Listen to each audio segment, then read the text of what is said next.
kartą ačiū Lietuvos kaimo tinklui už visas švietėjiškas iniciatyvas ir, aišku, šiandien dėkoju už galimybę pasidalinti naujovėmis. Tai kadangi šis susitikimas dirbtuvių yra paskutinis ir aš pakviesiu jūs šiek tiek pabūti vizionieriais, pagalvoti apie ateitį, apie tos sprendimus, kurie mūsų sieks po metų, po 2 ar gal 5 ir tikrai nepasakysiu, kuo, ką ir nuo ko purkšti. Turėjo pasikeisti skaidrės, dar pasitikrinu, ar pasikeitė. Taip. Tai šiandien šiek tiek pakalbėsiu apie bendrą situaciją, apie kontekstą ir tada pašnekėsime apie inovacijas, kaip tos inovatyvios molekulės ateina pas mus į rinką, šiek tiek apie tikslų įpurškimą, apie skaitmeninę etiketę, CTS technologija, tai yra uždaro užpildymo ciklo technologija, pakuočių perdirbimą, robotus, dronus, genų žirklės. Tai visa tai yra mano planuose šiek tiek trumpai aptarti ir turbūt paprašysiu, jeigu turite klausimų eigoje, tai pasižymėti tuos klausimus ir pabaigoje mes turėsime klausimų, atsakymų, diskusijų sesiją. Tai tiesiog pasižymėkite klausimus ir juos palikite pabaigai. Tai trumpai noriu prisistatyti, kas mes tokie ir kas yra asociacija CropLife Lietuva. Tai mes esame 1998 metais įkurta asociacija. Pagrindinis mūsų darbas, uždavinys yra nagrinėti teisės aktus mūsų srityje, konkrečiai augalų apsaugos, šiuolaikinės augalininkystės, tiksliųjų technologijų, biologinių produktų, biostimuliantų srityse. Ir be, sakykime, tiesioginio darbo mes organizuojame kartu su partneriu LAMC tokią parodą Žemės ūkio technologijų ir inovacijų, kuri galbūt kam girdėta yra Agrovizija. Taip pat stengiamės rašyti straipsnius, griauti mitus ir apskritai pasakoti apie augalininkystę. O šiandienos pokalbį norėčiau pradėti nuo karikatūros.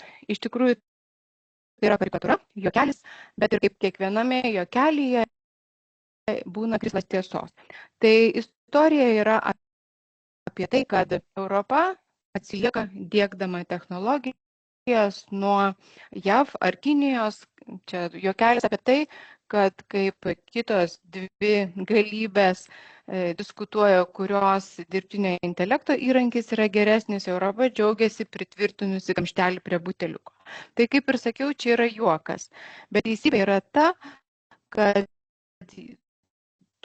1920 metais pirmiausia visos inovacijos atsirado Europos Sąjungoje, tokių buvo 33%, 2010 metais tokių inovacijų, kurios pirmiausia atsirasdavo Europos Sąjungoje, liko tik 16% ir metams bėgant jų vis mažėja.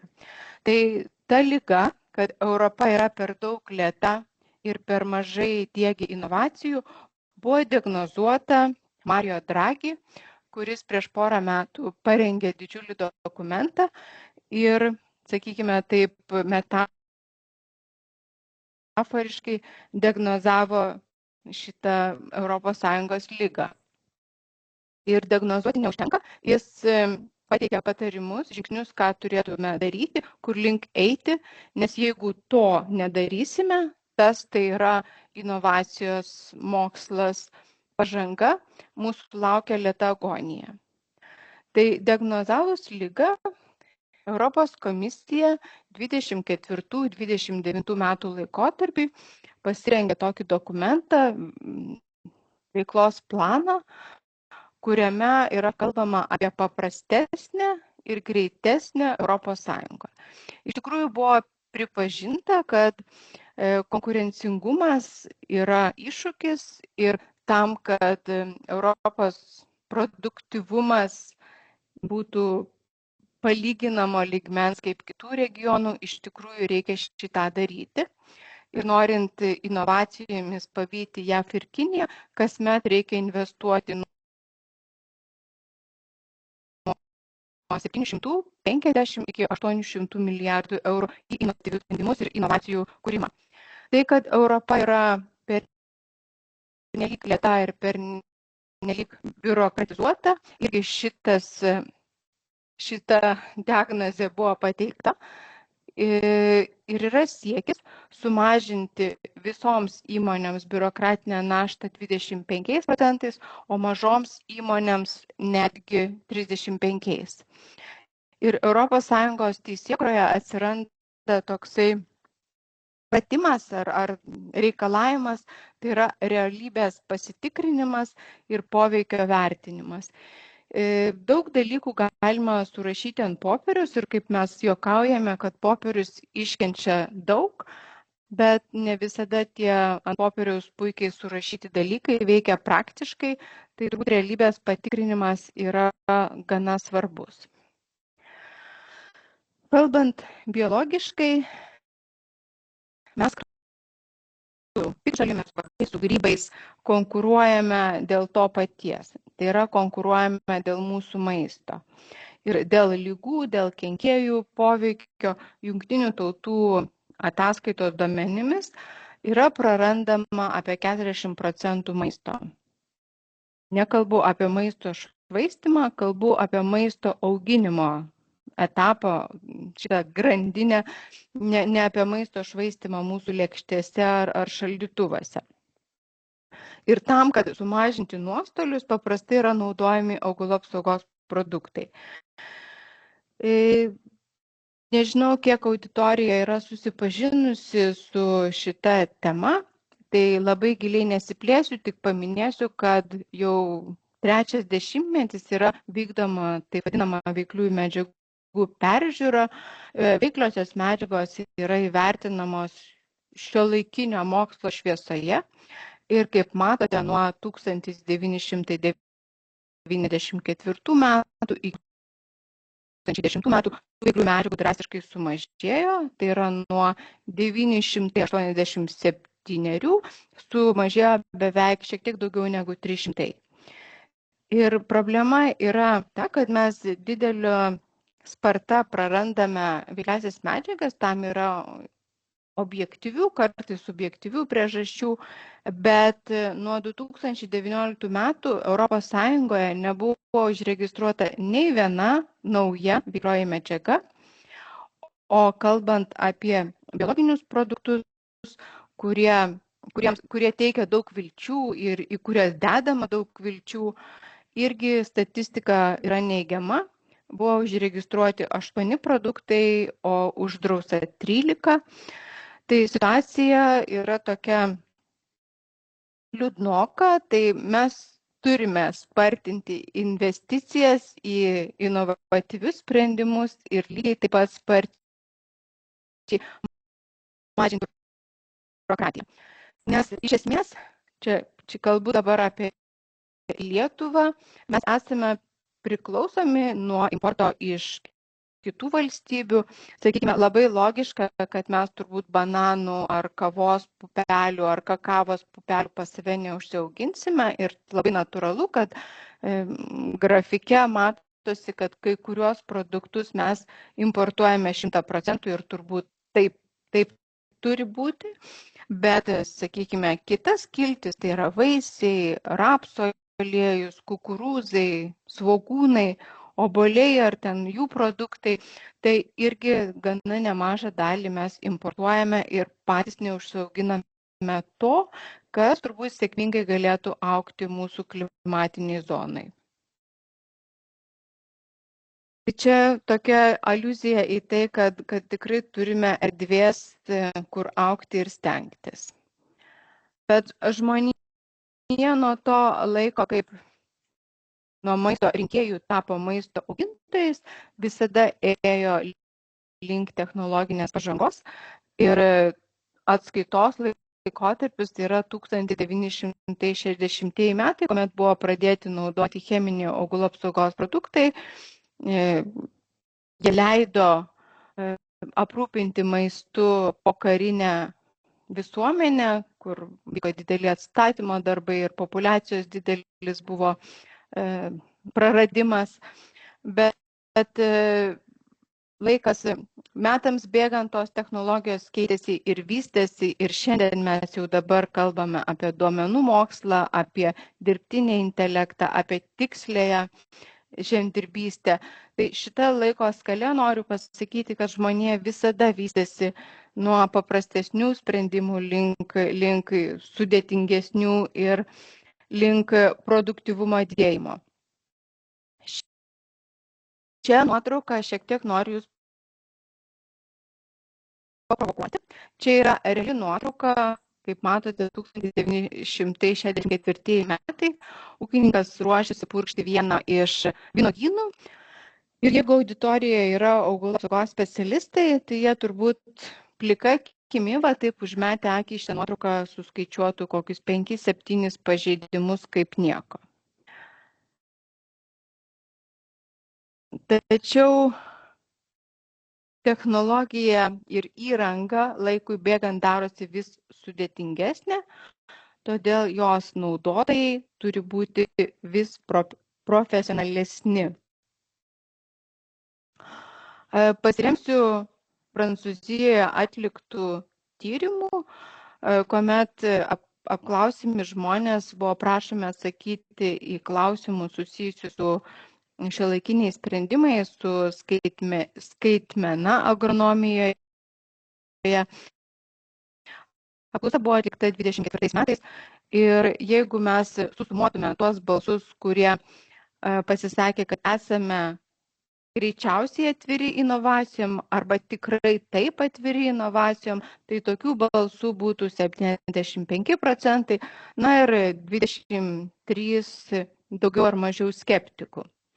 Tai sakyčiau, šitie skaičiai yra įkvepiantis, visada turime skeptikų, heiterių ir kitaip neigiamą požiūrį išreiškiančių žmonių, bet bendrai paėmus, tai, sakykime, ryškiai daugiau negu pusė žmonių yra atviri inovacijoms. Kalbant apie inovatyvias molekulės, noriu Jums pateikti kai kuriuos skaičius, kad augalų apsaugos produktai ar nauji sprendimai, jų atėjimo laikas ir procedūra yra labai ilga ir sudėtinga. Nuo to laikotarpio, nuo to laiko taško, kuomet yra jau sukurtas produktas, tam, kad jis pasiektų vartotoją, yra atliekama per 40 standartizuotų tyrimų ir vertinimo trukmė optimistinių scenarijų yra 6 metai, bet dažniausiai tai užtrunka ir būna 10 ir šiek tiek daugiau. Ir pati registracijos procedūra kartu su tyrimų atlikimais, įvertinimais ir skaičiavimais gali kainuoti iki 10 milijonų eurų. O kartu su investicijomis į mokslą ir tyrimus tai net ir 20 kartų daugiau. Bet inovatyvios molekulės yra kuriamos, paprastai tai yra orientuojamasi, kad nauji produktai yra siauro veikimo spektro, yra skirti vienai ar kitai užduočiai atlikti ir su biologiniais produktais mes turime spręsti dar vieną problemų lygmenį, nes jeigu kalbant apie cheminius produktus, tai yra taip liga ar kenkėjas ir cheminė medžiaga, turime šitą sąveiką nagrinėti. Tai kalbant apie biologinius produktus, mes turime nagrinėti dvi biologinės sistemas. Tai yra biologinis objektas yra liga arba kenkėjas ir biologinis objektas yra to sprendimo būdas. Tai iš tikrųjų šitas uždavinys yra šiek tiek sunkesnis. Ir su jumis dalinuosi nuotrauką, va taip atrodo dokumentai, kurie atspausdinti ir susekti į segtuvus. Čia yra vienos veikliosios medžiagos dosie. Aišku, čia yra senovė, dabar dokumentai nėra spausdinami, yra naudojamasi duomenų baze ir tam tikra programa, kurią turi tiek institucijos, tiek ekspertai teikiantis duomenys. Ir šitie popieriai jau nebėra siuntinėjami, o tiesiog yra pateikiama informacija per duomenų bazės. Pakalbėkime apie vieną iš inovacijų, kurios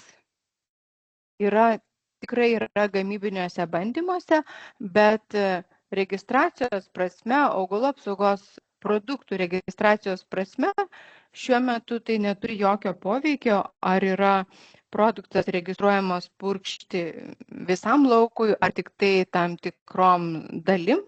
Registracijos prasme nėra skirtumo, bet naudojimo prasme tai mes matome didžiulę aplinkosauginę naudą, kuomet yra purškiami tik tam tikri lopinėliai arba tam tikros dalis, tai pirmiausia, tai gali būti pritaikyta herbicidų naudojimui, kuomet purkštuvas yra lauko duomenų analizė, kuomet yra tam tikros piktžolės ir išmanus purkštuvas gauna užduotį nupurkšti tik tam tikrus laukelius. Paprasčiau šita technologija yra pritaikoma daržovių auginimui arba augalų, kurie yra auginami vagomis arba juostelėmis. Tai kombinuojant mechaninį dirbimą kartu su cheminiu apdorojimu tam tikrų plotelių ar juostelių galima efektyviai turėti tą patį rezultatą, bet augalų apsaugos produktų naudojimą reikšmingai sumažinti ir naudoti tada, kada reikia, taip kaip reikia ir tiksliai ten, kur reikia.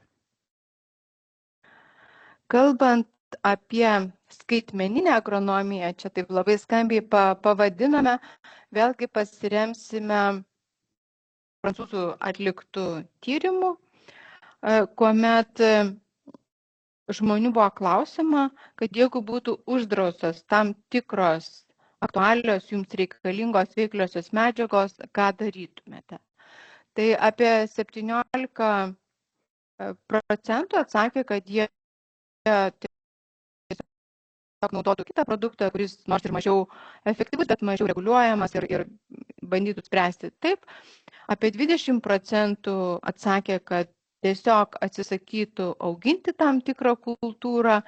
Na ir likusi dalis yra pasiryžusi investuoti į tiksliasias technologijas arba samdyti rangovą, kurie už jį gali atlikti šitą darbą ir tiesiog suteikti paslaugą. Vėlgi, kalbant apie tą pačią ūkininkų nuomonės apklausą, jų buvo paprašyta išskirti, kokie yra 5 svarbiausi dalykai, kuriuos mato naudas, 5 didžiausios naudos naudojant skaitmeninius sprendimus. Tai didžiausia nauda, kad galima sumažinti naudojamų produktų kiekius, kita, kad efektyviau kontroliuoti ligas, padidinti purškimų tikslumą, na ir žinoma, taupyti laiką ir gauti duomenis realių laikų. Tam, kad būtų gauti duomenis realių laikų, būtina turėti suskaitmenintus duomenis. Ir dabar norėčiau pristatyti jums ir pakalbėti apie skaitmeninės etiketės projektą. Šiandien kaip tik Briuselyje nuolatiniam komitete augalų apsauga yra balsuojama dėl naujo augalų apsaugos produktų ženklinimo reglamento ir šitas reglamentas sudarytų galimybę arba patvirtintų skaitmeninės etiketės konceptą. Yra numatyti pereinamieji laikotarpiai, tai yra pirmas toksai atskaitos taškas 2028 metai ir tada kitas atskaitos taškas 2030 metai, kuomet jau tikimas visos esančios skaitmenintos. Pramonė turi tokią platformą, kuri vadinasi kodiniu pavadinimu AgriGuide. Šita platforma yra atvira visiems augalų apsaugos produktų gamintojams, nebūtinai tai turi priklausyti asocijuotoms struktūroms, gali savarankiškai kreiptis į paslaugos tiekėją, sudaryti sutartį ir eiti savo produktų etikečių skaitmeninimo keliu. Šiandien Lietuva yra tokiam testiniai aplinkoje, dirbame pilotinis projektas. Šiuo metu Lietuvoje yra skaitmeninta 12 etikečių ir kaip jau minėjau, kad tai yra tokia testinė aplinka. Lietuvių kalba yra specifinė su visais diakritiniais ženklais ir labai daug žodžių vartojama sinonimiškai. Tai iš tikrųjų iki kol tas projektas bus viešas, atviras ir prieinamas visiems vartotojams, mes turime išspręsti daug techninių klaidų ir techninių problemų, ištaisyti klaidas, pritaikyti sistemą mūsų kalbai, mūsų žodžiams. Sakykime, jeigu žmogaus protas saugojimą ir laikymą supranta sinonimiškai, kad tai yra tas pats, o tuo tarpu mašina, kompiuteris tai yra du skirtingi įvesties rodikliai, supranta skirtingai. Tai šiandien mes esame tame pirmame etape, gal dar viename prieš, sakyčiau, nulinėme etape, kuomet dirbame testiniai aplinkoj ir bandome parengti tą projektą visų etikečių skaitmeninimui.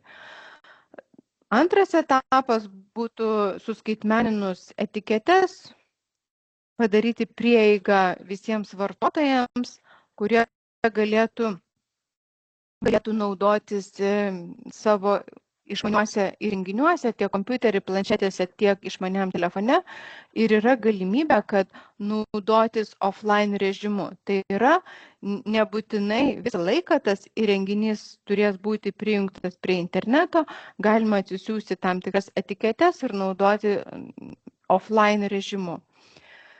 Žinoma, suskaitmeninus etiketes ir turint didelę duomenų bazę yra įmanomos visos kitos funkcijos, tai yra praktinių duomenų integravimas į purškimo schemas, taip pat užtikrinti duomenų saugojimą, duomenų perdavimą, kai mes turime PPI sistemą, kuomet duomenys yra perduodami, užpildant atskirus posistemės laukus, tai visą šitą būtų galima optimizuoti turint skaitmeninę etiketę.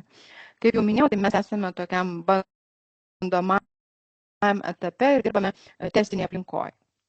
Bet nepaisant to, aš su jumis galiu pasidalinti keliomis ekranų kopijomis, kaip jūs matote, skaidrė yra anglų kalba, tai aš dalinuosi kolegų parengtą skaidrę.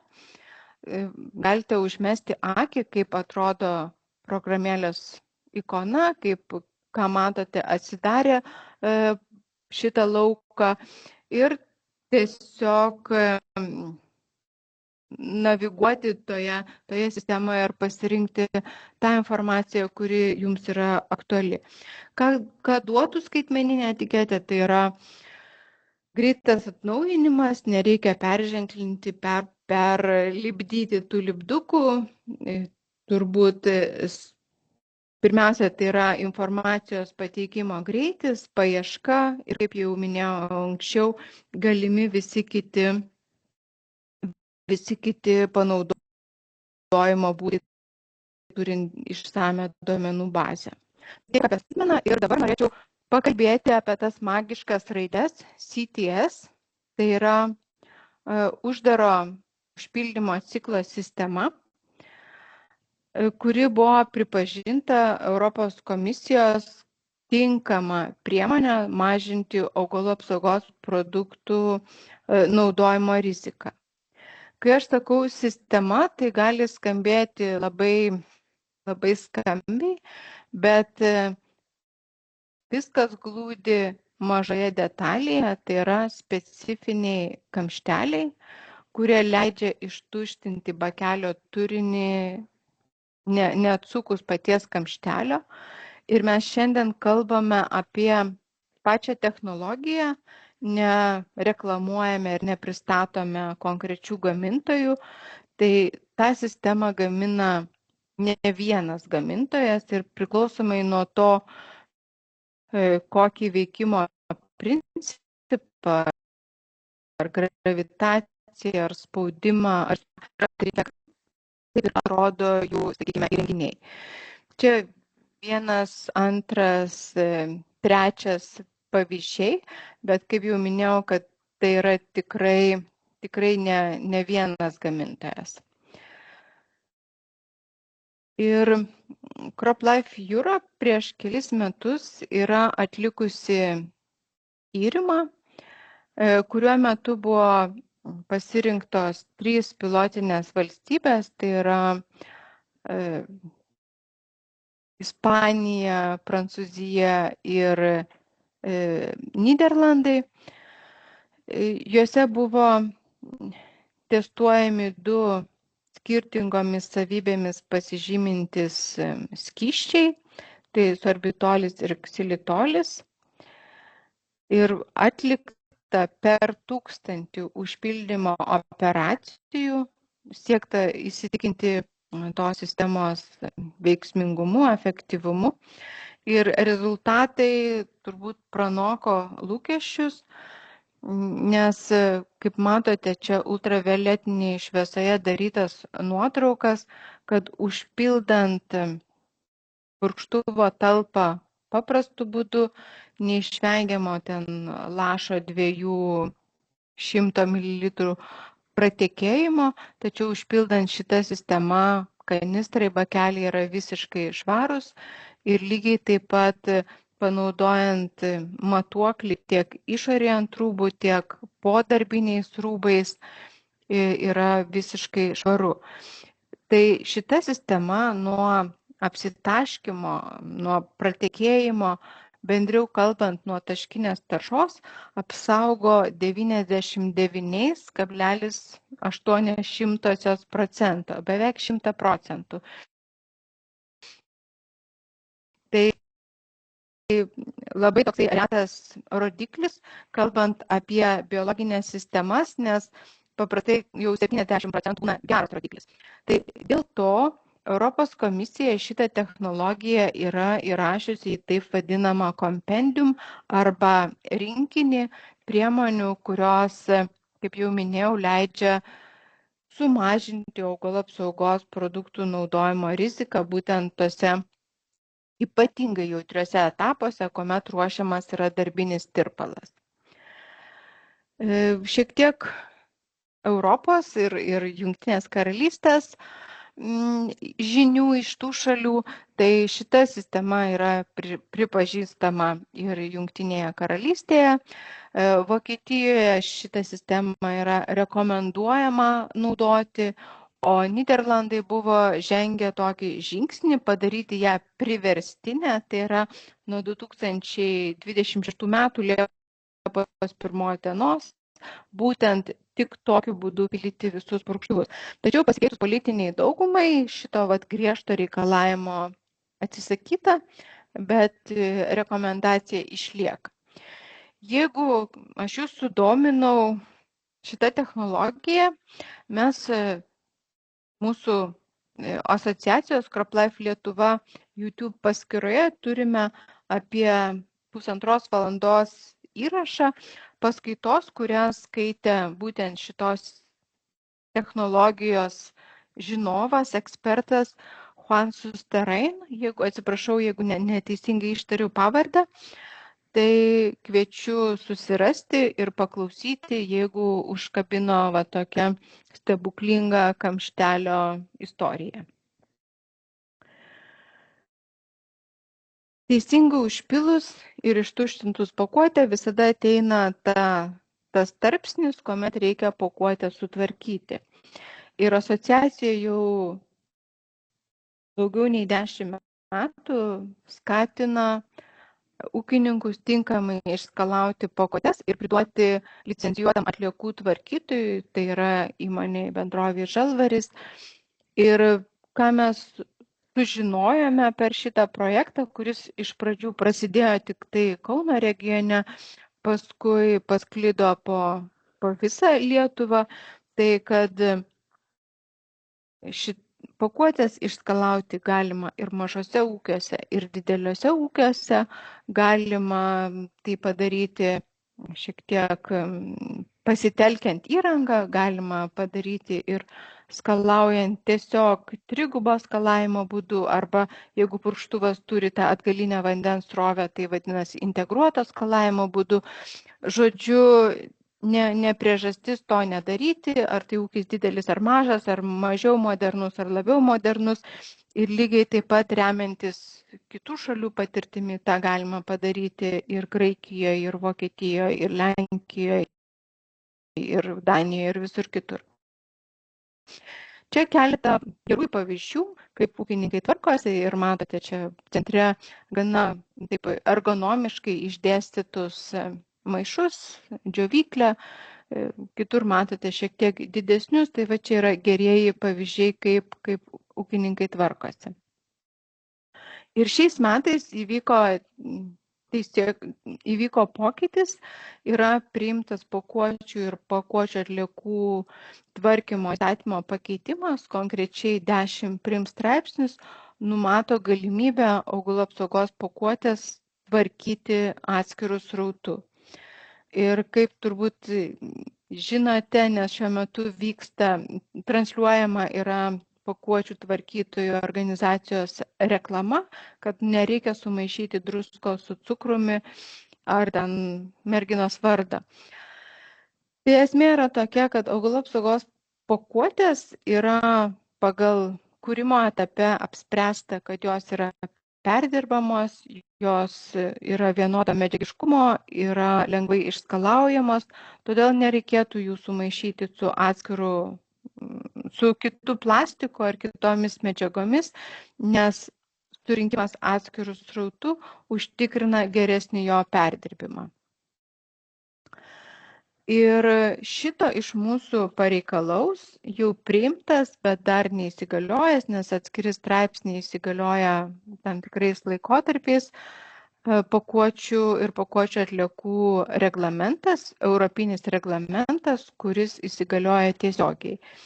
Ir ką jisai sako, kad visos į rinką išleidžiamos pakuotės turės būti perdirbamos ir nustato laikotarpius, kad, sakykime, iki 30 metų dar galės būti teikiamos rinka A, B ir C pakuotės, tai yra perdirbamumo lygis 95%, 80 ar 70%, o jau nuo 2038 metų tik tai A ir B pakuotės, tai reiškia, kad 80% šitų pakuočių turi būti perdirbama. Ir perdirbama ne šiaip laboratorinėmis sąlygomis, bet pritaikyta perdirbti dideliu mastu, industriniu mastu. Ir lygiai taip pat, siekiant sumažinti plastiko kiekį aplinkoje, yra įdėtas į reglamentą reikalavimas, kad pakuotėse turėtų būti tam tikras procentas perdirbamų medžiagų. Tai va šitie yra skaičiai, yra kelrodis, kodėl mes turime stengtis tinkamai išskalauti pakuotes, išrūšiuoti ir atiduoti licencijuotam atliekų tvarkytojui. Bendras siekis sumažinti to pirminio plastiko patekimą į rinką ir gyventi švarioje aplinkoje. Kaip mes šiandien atrodome Europos kontekste, tai švelniai tariant, mes tikrai turime kur pasistengti. Tai pas mus atskirų srautų surenkama žymiai mažiau negu 25%, tuo tarpu kaip šalis pirmūnės, tokios kaip Vokietija ar Prancūzija, tai kalba apie daugiau negu 75%, bet aš žinau tikslesnį skaičių, kad tai yra surenkama 92% pakuočių. Na ir kita tema, kurią norėčiau šiandien dar su jumis aptarti, tai yra robotizacija. Viršuje matote dirbtinio intelekto sugeneruotą vaizdą, bet apačioje yra reali nuotrauka, tai yra Panemunės vaizdai Ir šitai nuotraukai yra šiek tiek mažiau negu 80 metų. O šiandien mes jau kalbame apie robotus ir dronus. Robotai pirmiausia turbūt atliks tokią mechaninę ravėjimo funkciją arba kaupimo funkcijas, bet purškimo srityje, augalų apsaugos naudojimo srityje dažnai kalbama apie dronus. Purškimas iš drono šiandien yra prilyginamas purškimui iš orlaivio ir toks yra reglamentavimas, bet nėra vien reglamentavimo problema, mes turime turėti formulaciją, kuri yra pritaikyta purškimui iš drono. Šiandien mes turime vieną biologinį produktą, kuris yra skirtas registruotas purškimui iš orlaivio, bet tai nereiškia, kad purškimui iš drono. Ir aš noriu jūsų visų atkreipti dėmesį į vieną detalę, kuri šitoje istorijoje yra esminė. Kad purškiant iš drono yra naudojamas labai mažas vandens kiekis. Pagal skirtingus gamintojus nuo 7 litrų iki 20 litrų hektarui. Tuo metu naudojant antžeminę techniką yra naudojami 100 litrų vandens. Ir būtent dronų fanai tą mažą vandens kiekį pateikia kaip didelį privalumą, iš tikrųjų taip ir yra, bet reikia nepamiršti, kad formulacija turi būti pritaikyta purkšti koncentruotą. Tai iš principo tai yra didelės koncentracijos tirpalas ir tam turi būti pritaikytos formulacijos. Čia aš naudojuosi 25 šių metų tokią metodiką ir matote, čia vienos formulacijos labai tinka, o kitos yra visiškai netinkamos purškimui iš oro. Tai šita technologija iš tikrųjų turi ateitį ir turbūt pirmiausia jos ateitis yra tokiam taškiniam panaudojimui, greitam panaudojimui, mažinant sąnaudas. Turbūt pirmiausia ateis į tokias, man norisi, kad tai būtų, į Sosnovskio barščio naikinimo projektus, kur neįmanoma privažiuoti su technika. Ir dažnai yra naudojami nugariniai purkštuvai, tai kad apsaugoti operatorių nuo to turbūt dronai yra pirmas tas kandidatas juos pakeisti. Tačiau nemažiau yra svarbu suvaldyti incidentus ir užtikrinti saugų naudojimą. Tai visų pirma turi būti tinkama formulacija, atitinkamos taisyklės ir pasiruošimas dronų užpildymui ir valymui, skysčio tūris, skrydžio laikas, taip pat užtikrinti, kad purškimo sistema būtų patikima, kad operatorius atitiktų operatorių žinios, tiek specialios, tiek drono valdymo žinios būtų pakankamos, taip pat GPS ryšio užtikrinimas, baterijos. Tai yra tokios smulkmenos, kurios yra labai svarbios užtikrinant darbų saugą. Ir ką išskaičiau šitoje 25 metų rekomendacijoje, tai drono operatoriams rekomenduojama dėvėti šalmą. Aš savo gyvenime nesu mačiusi nei vieno Lietuvoje dronisto, kuris pakeltų droną ir dėvėtų šalmą. Gal mano, sakykime, patirtis yra sąlyginai maža, bet atkreipkite dėmesį į tai. Tai va, tai dronų technologija tikrai ateis ir tam tikriems sprendimams bus labai, labai gerai ir naudinga, bet aš nemanau, kad tai yra ta metodika, ta priemonė, kurie iš viso leis atsisakyti antžeminio purškimo. Kalbant apie kitą technologiją, tai yra genų žirklės, turbūt esate girdėję profesoriaus Šikšnio ir jo komandos darbus, kai tyrinėjant bakterijų imuninį atsaką buvo atrasta ta genų žirklių technologija, kuomet baltymas gali atrasti mūsų genetiniam kode klaidą ir ją ištaisyti, arba kalbant selekcininkų terminais, tiesiog patobulinti vieną ar kitą požymį. Kalbant paprastai, tai šita technologija leidžia knygos puslapyje atrasti vieną praleistą raidę arba vieną netokią raidę ir ją pakeisti. Ir žinoma, tokios technologijos panaudojimas pagreitintų selekciją, ją padarytų tikslesnę, nes šiandien norint išvesti vieną ar kitą veislę, sukelti mutacijas yra naudojamos cheminės medžiagos arba radiacija ir tuomet atrenkant individus, kurie pasižymi vienu ar kitu požymiu, jie yra kryžminami ir kaip suprantate, tai yra gana ilgas ir darbui imlus procesas. Tai šita technologija, kuri iš principo vyksta natūraliai gamtoje, vyksta bakterijose, jos pritaikymas augalų selekcijoje atvertų didelės galimybės. Ir ne tik, kad galėtume turėti veislės, kurios labiau prisitaikiusios prie klimato kaitos, sakykime, pakelia sausringus laikotarpius arba pakelia aukštesnės temperatūras, bet lygiai taip pat galėtume turėti produktus, sakykime, skrudinant bulvytės, nesusidarytų akrilamidas, arba galėtume turėti pomidorus su didesniu likopeno kiekiu, kas jau yra Japonijos lentynose, arba galėtume ilgiau laikyti prapjautą obuolį ir ten tie visi fenoliai nesioksiduotų ir obuolys neparuduotų. Tai kaip tik praeitą savaitę baigėsi trišalės dėrybos tarp Europos komisijos, parlamento ir Europos tarybos ir bus balsuojama dėl to teksto.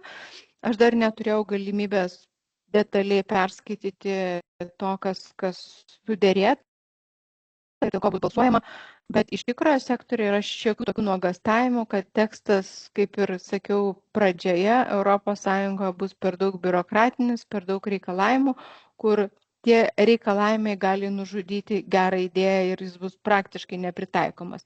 Bet čia dar turime paskaityti, išnagrinėti ir tada bus galima tvirtai atsakyti, taip ar ne, šiuo metu tai yra tik tai tokia prielaida.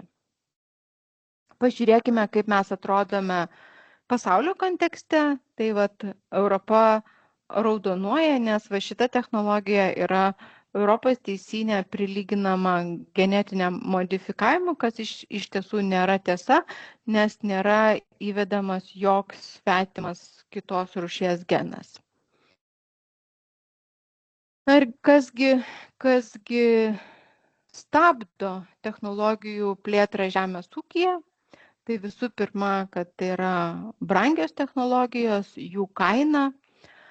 Tada antroje vietoje yra naudojimo sudėtingumas ir naudotojui reikalingi nauji techniniai įgūdžiai. Na, tuomet mažiau žmonių pasisako, kad jie nėra suinteresuoti, kad skaitmeninės ir kitokios technologijos nėra patikimos, kad jų teritorijoje yra prastas interneto ryšys ir panašias priežastis įvardina kaip technologijų plėtros stabdžius.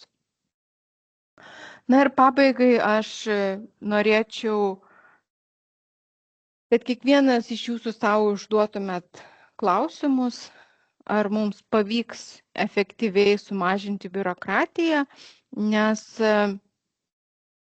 biurokratija ir tam tikri reikalavimai yra labai gerai, bet šiuo atveju mes kalbame apie perteklinius reikalavimus, nepamatuotus reikalavimus, ta biurokratija tikrąja žodžio prasme, ne valstybės valdymą, ne teisės aktus, kurie yra gerai subalansuoti ir tinkamai parengti. Tai atkreipiu dėmesį, kad mes kalbame apie tas tokius perteklinius reikalavimus, tiesiog perteklinės kliūtis. Ir užduoti savo klausimą, kuo jūs pirmiausia patikite mokslu ar sąmokslais, nes šio laikinėme socialinių medijų pasaulyje, etape mūsų raidos, yra labai lengva paskleisti kažkokią melagieną, kuri kabina kiekvieną iš mūsų. Ir socialiniai tinklai kosminiu greičiu visą tai padaugina, multiplikuoja ir paskleidžia. Tai vat kviečiu visą laiką įjungti tą savo kritinį mąstymą ir pagalvoti, kuo mes tikime mokslo ar sąmokslu. Ir turbūt šitas paskutinis klausimas, kiek mes būsime imlus naujovėms ir mokėsime mokytis visą gyvenimą, šios auditorijos klausytojams yra negaliojantis dėl to, kad jūs šiandien prisijungėte prie Lietuvos kaimo forumo dirbtuvių, klausotės, mokotės ir aš linkiu tą daryti ir toliau. Ačiū uždėmesį, žiūriu į laikrodį, šiek tiek turime laiko diskusijai, tai mielai padiskutuočiau su jumis.